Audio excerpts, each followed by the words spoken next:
तो पहली भक्ति गुरु का मिलना और दूसरी भक्ति है गुरु का वचन। दूसरी रति मम कथा प्रसंगा। संत के मुख से क्या निकलेगा? संत के मुख से जब निकलेगा तो राम की कथा ही निकलेगी। संसार के मुख से जब निकलेगा तो राम की कथा नहीं निकलेगी, काम कथा निकलेगी। अच्छा, ईमानदारी से बताना, तुम यहाँ आश्रम में भी हो, हनुमान जी के दरबार में भी हो, अभी तो तुम हमारी सुन रहे हो, थोड़ी देर में आरती हो जाएगी, फिर तुम आपस में एक दूसरे की सुनोगे और सुनाओगे। तो बताओ कौन सी कथा सुनोगे और सुनाओगे? सच बताओ। राम कथा होगी कि संसार की कथा होगी? राम कथा होगी कि काम कथा होगी?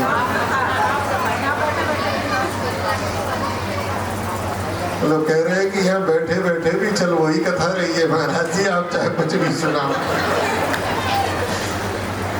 तो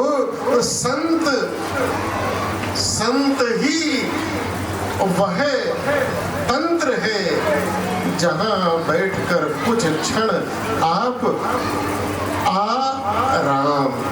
जीवन में सब क्या चाहते हैं? आराम चाहते हैं। आराम का मतलब क्या है? कौन है?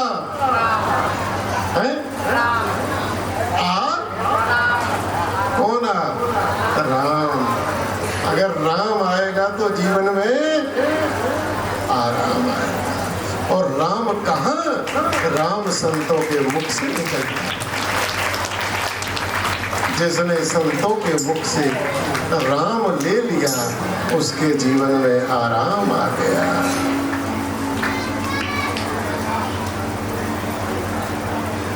सीता जी भी अशोक वाटिका में धैर्य खो बैठी, बेचैन हो गई, जलने लगी। आनी काठ रचिता बनाई, माता नलपुनी देव लगाई।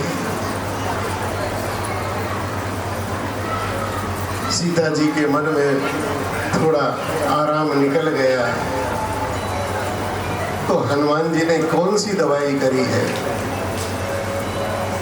रामचंद्र गुण बर नहीं लागा, सुनत ही सीता कर दुख भार। कौन सी दवाई दी? रामचंद्र को। लंकनी को यह नहीं दी क्योंकि उसको दूसरी दवाई की जरूरत थी उसको, लेकिन सीता जी को तो राम। और राम आपको कहाँ मिलेगा? भक्ति आपको कहाँ मिलेगी? भक्ति आपको केवल संतों की शरण में मिलेगी, सदगुरु की शरण में मिलेगी, सदगुरु की कृपा से मिलेगी। तो अपने आश्रम में, ये आप ही लोगों का आश्रम है।